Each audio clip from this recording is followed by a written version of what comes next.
What's up, you guys? Steven Vanderhook back again. I am reinvigorated, reignited, rebranded, here to make more videos. I haven't made a video in like 6 weeks. Some of you might have noticed, and you might think, why not? And it's because I got lazy. No, not really. Honestly, I just wasn't really having that much fun, and this is a passion project for me. As most small YouTubers know, this is a labor of love. If you want to make money, great, that can happen someday down the road, but it starts off just being about the fun of it, and I kind of stopped having fun. So I wanted to take some time off, rethink what I enjoy about making videos, and I do love personal finance, and that's always been the focus of this channel, and it's still going to be the focus of this channel, but it's a little bit different now.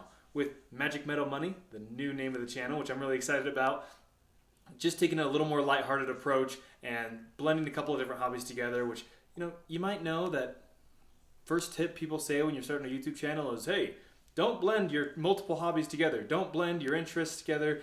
Make sure you find your niche and stick to it.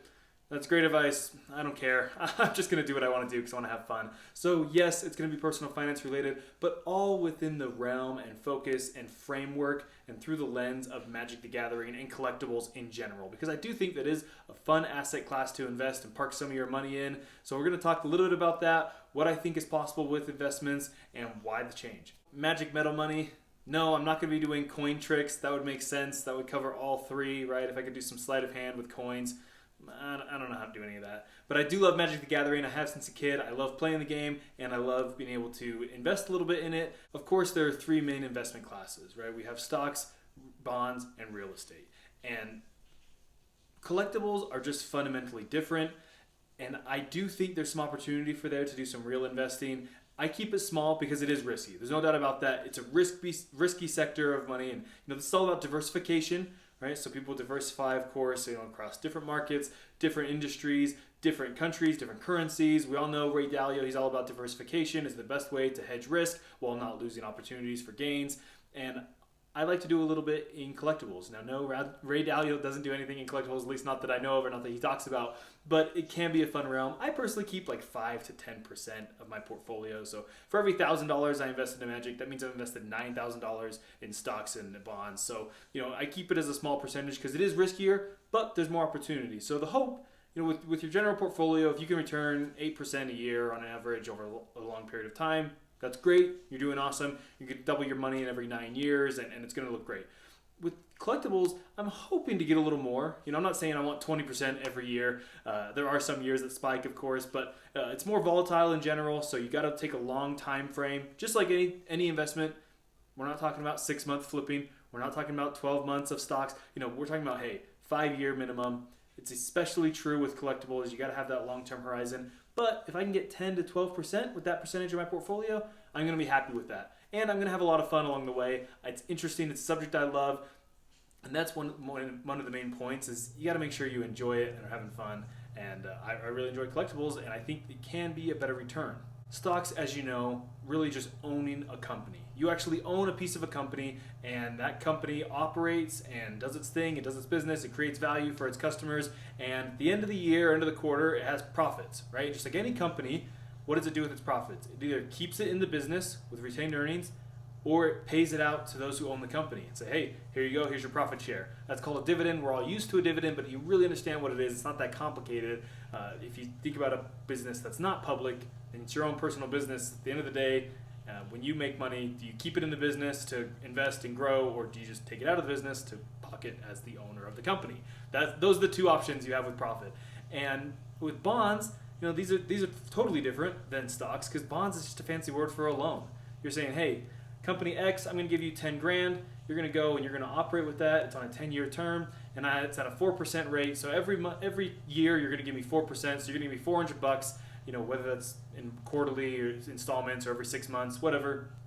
I'm going to get $400 a year from you, and then at the end of the 10 years, you're going to give me my $10,000 back. All right, it's an IOU. It's a loan.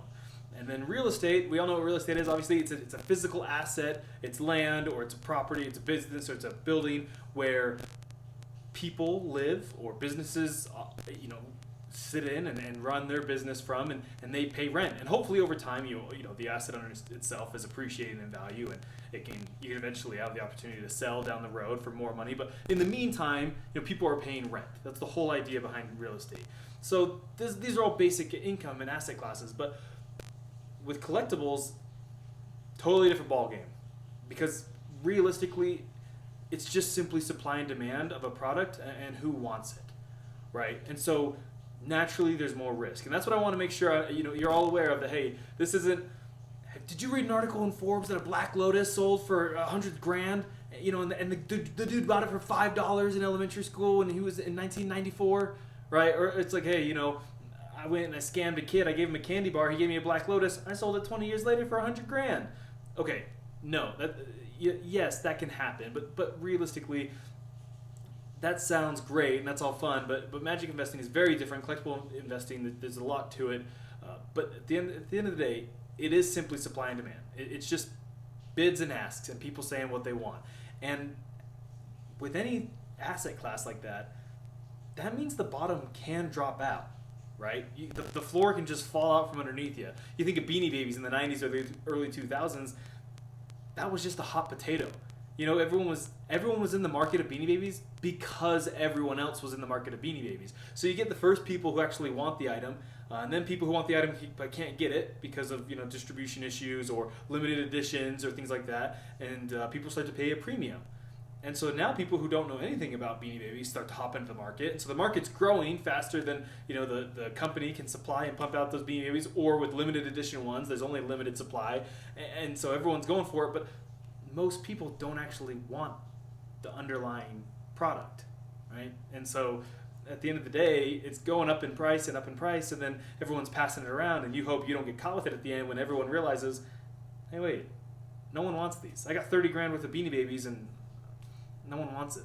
So I'm going to sell and try to sell out quickly, and I'm going to sell for 28 grand. Okay, well, we just took a hit, right? There's a price going down, and more people start to see that, so more people start selling and panicking, and that's the nature of hype and just bubbles, right? That's a bubble. It's a Beanie Baby bubble, right? We get the triple B there, and that's what collectibles can be. Now there are differences, and to say Beanie Babies and Magic and comic books and Legos are all the same, well no, right? That's like saying Chevron and Enron are the same. Well, no, they're different. They're related for sure.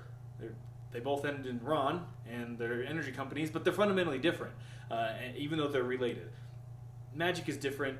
There's a lot of opportunity. I'll talk more about it in a lot of videos to come. Going to explain the excitement behind the differences and the excitement behind the investments and how they can be exciting, what returns are possible, and also with a word of caution, because I'm not going to be unrealistic here. I'm not going to say that, hey, this is just a get-rich-quick scheme. This is how you make money. You got to do your due diligence. You got to diversify. Even within Magic, you diversify, right? Just like within your stocks, you diversify. Within the energy industry, you diversify in different companies. Same thing with Magic.